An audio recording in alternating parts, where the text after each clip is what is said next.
Welcome back YouTube, KRoad17 here with a new video today. We're going to look at the old classic Monza race. We are on Project Cars 2, and I did this back with the Belgian Grand Prix, and let's just say the community lost a great driver.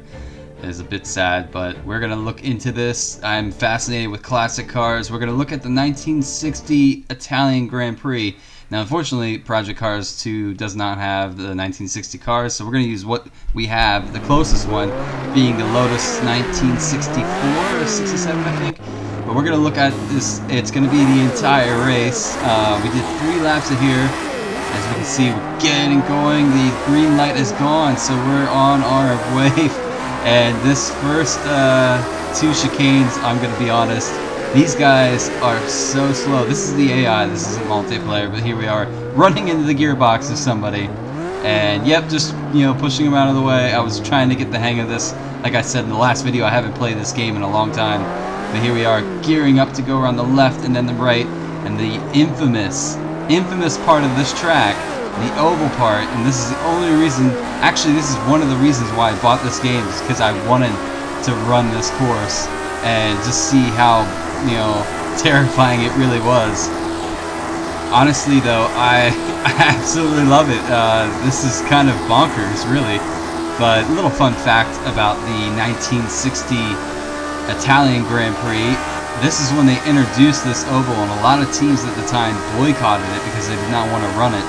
And Ferrari are the ones that decided that they were going to go ahead with it because they haven't had a single win that season.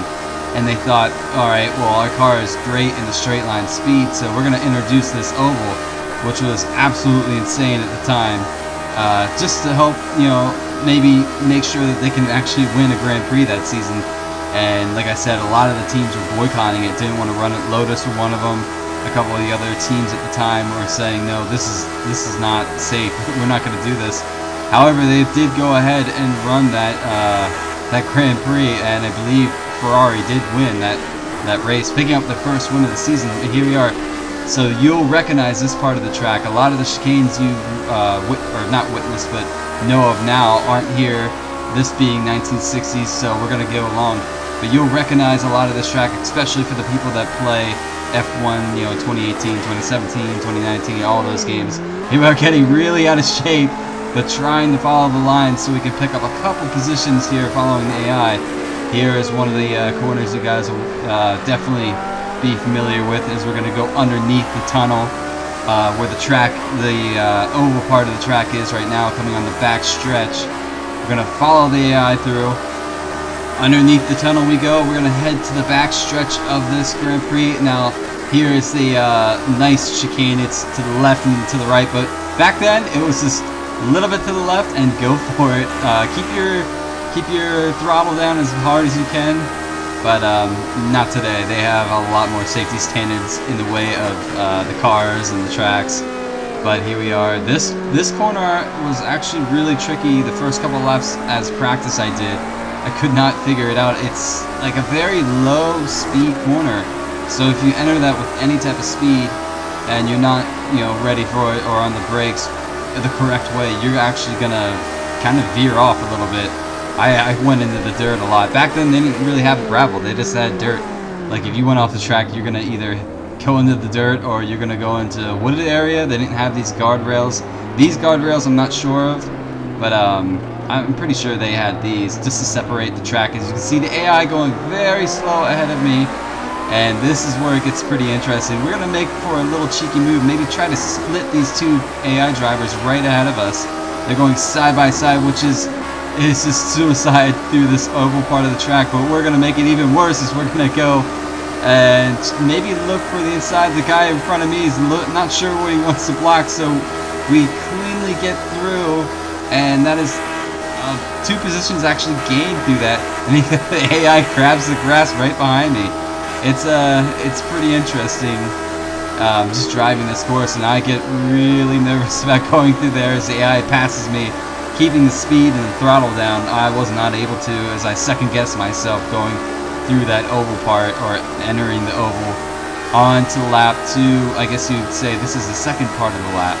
This was a very, very long lap. Kind of reminded me a little bit of Belgian Spa, where when they added that oval, the lap times just increased by, I think it was 45 seconds.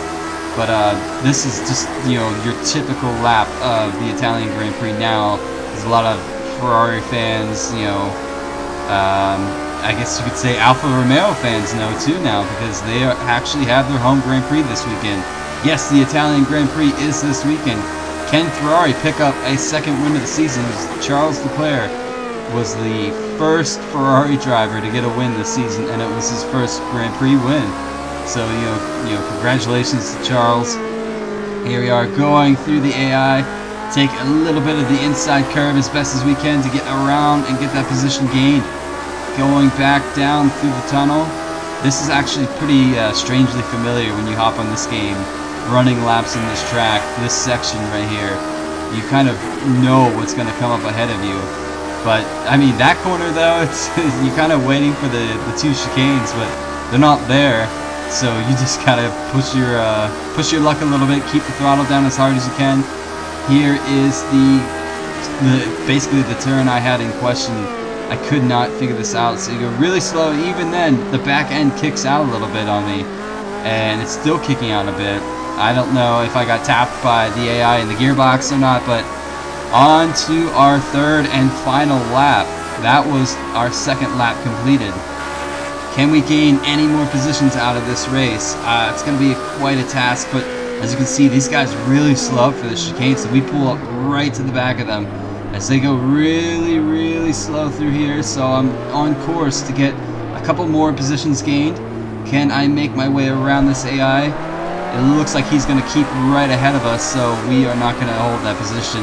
But can I get it done through this oval part? Do I dare get it done through this oval part? I don't, and I actually backed off. I didn't want to go for that. I'm not in the mood to, potentially put myself out of this race way over that guardrail. So we're on the back stretch, and the second part of the oval will be right ahead of us. Can we gain any more positions? We actually do have an AI that's coming right behind us. He is in our slipstream, if you will. Here's a nice little camera view that you can do. It's kind of hard to control the car with this camera angle, but you can see the driver really leaning right on this oval part. I couldn't imagine this being any more dangerous than it is. There's the AI right next to us. We're gonna hop back through onto the normal view and try to hold on to this position. And it looks like we actually have an AI going really slow out of the oval ahead of us. So can we get anything off this back stretch here? Pushing this car, you can see really or rarely ever let go of the throttle, so it's definitely a high open speed track. Actually, it is currently the fastest track on the Formula 1 calendar. AI going really slow, so that's one position gain. Can we get another one right here? Looks like I'm gonna have to wait just a bit to make this move ahead of us. Oh jeez, yeah, really definitely showed us that he was better in the corners, but ultimately ruined his corner line, so now we're right back ahead of him. The AI right ahead of us, looking a bit slow through that section, but we're going to push and see if we can't gain any last minute positions right before this race is done. Going underneath the tunnel, around this last left-hand turn, the open throttle, I actually found it more critical to drop the gear down. That way you can hold onto the car the way through that corner. Here we are, the AI is catching me like crazy. I'm catching the guy ahead of us like crazy. It's going to be kind of do or die. Let's see what kind of position we can get out of this last corner, this last tricky right-hander. This actually is still part of the track, or the last right-hander they take. And the AI is going really, really squirreling through there. But this is going to be it, guys. Get that position, and we're going to hold on to whatever position I think we finished P10. But there we go. That has been the Italian Grand Prix of 1960. An absolutely bonkers track, and I'm glad that they are historically trying to take care of the remnants of this. But I enjoyed that so much. If you guys enjoyed that, hit that subscribe button. I appreciate you guys jumping on board, watching this. Until then, I will return with more videos, but thank you so much. I'll see you on the next one.